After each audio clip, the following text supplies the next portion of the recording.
Wait! Bring him to Adar.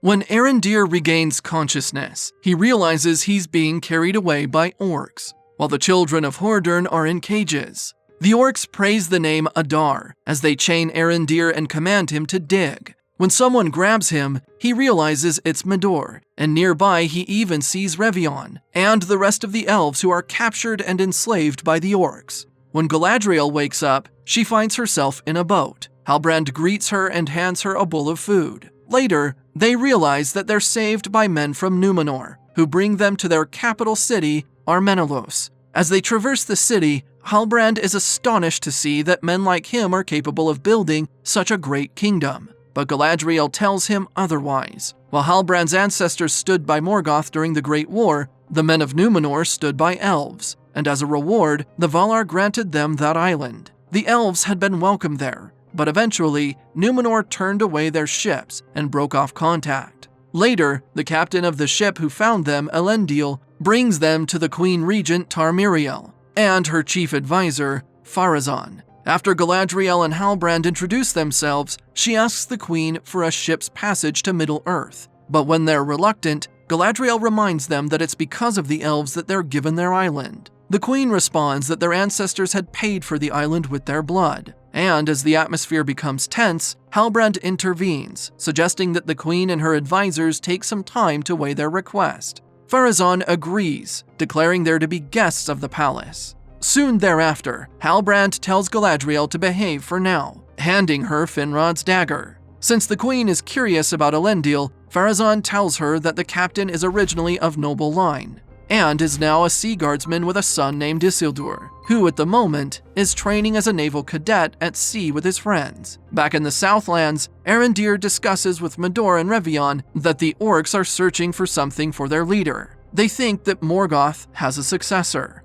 Adar, while Arondir wonders why the orcs refer to their leader with an elvish word. Revion then comes up with a plan. When any of them has a chance, they'll take a glimpse of what is above the trench, locate the closest tree line, and make their escape when the sun is at its strongest. They'll then get help from home, before returning with a force to dispatch the orcs. When the orcs notice they're idling, Revion tells them the tree is blocking their path, and he refuses to cut it. Mockingly, Magrot, the orc leader of the camp, rewards Revion's strength and gives the elves water. Eagerly, they drink it, but when it comes to Medor's turn, his neck is suddenly slit by one of the orcs. After Arondir catches Medor, mourning his friend's death, he announces he'll cut the tree down and finally sees what is above the trench.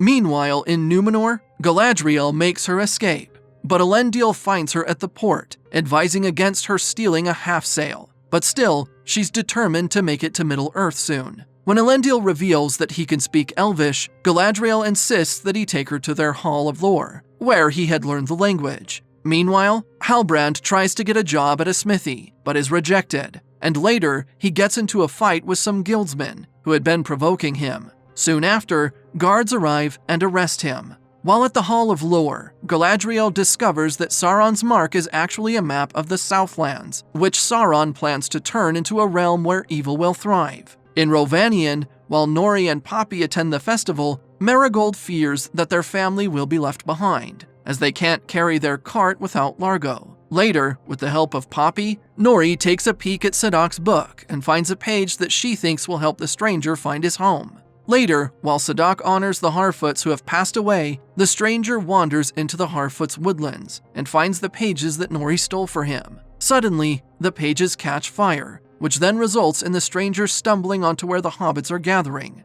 When the Harfoots discover that the man knows Nori, they have a meeting about what to do. And though the punishment for endangering their village is being de-caravanned, Sadoc decides to forgive Nori, but he announces that her family's cart is to stay at the back of the caravan, which immensely worries Largo and Marigold. Back in Numenor, Elendil becomes disappointed when he hears that Isildur wants to postpone taking the sea trial, a test which will promote him to Sea Guard. Isildur's sister Eärien then receives a message. She's accepted as an apprentice in the Builders Guild, but when they want to celebrate, Isildur has already left them due to his father's disappointment in him wanting to defer the sea trial. In the dungeons, Galadriel visits Halbrand and shows him the banner which she discovered in the Hall of Lore, the same one that decorates his chest. It belongs to the man that united the scattered tribes of the Southlands, who is also Halbrand's ancestor, making him the King of the Southlands. Galadriel, who believes that their meeting was fated, convinces him to come with her to Middle-earth to redeem their bloodlines. The next day, the Harfoots start their migration, but Nori's family is having trouble keeping up.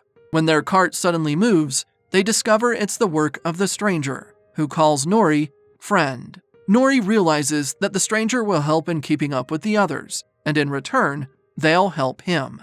Meanwhile, in the Southlands, the elves attempt a rebellion, and though one manages to break from his chains, he's immediately killed by an orc's axe. When Arondir brings down their makeshift roof, the orcs release their warg, and though it manages to kill some of them, Arondir manages to trap it. He even gravely wounds Magrot, just as Revion frees himself. Revion then escapes the trench, but gets killed by arrows in the chest. Arondir, who witnesses everything, is devastated and captured. But instead of killing him, the orcs decide to bring him to their leader, Adar.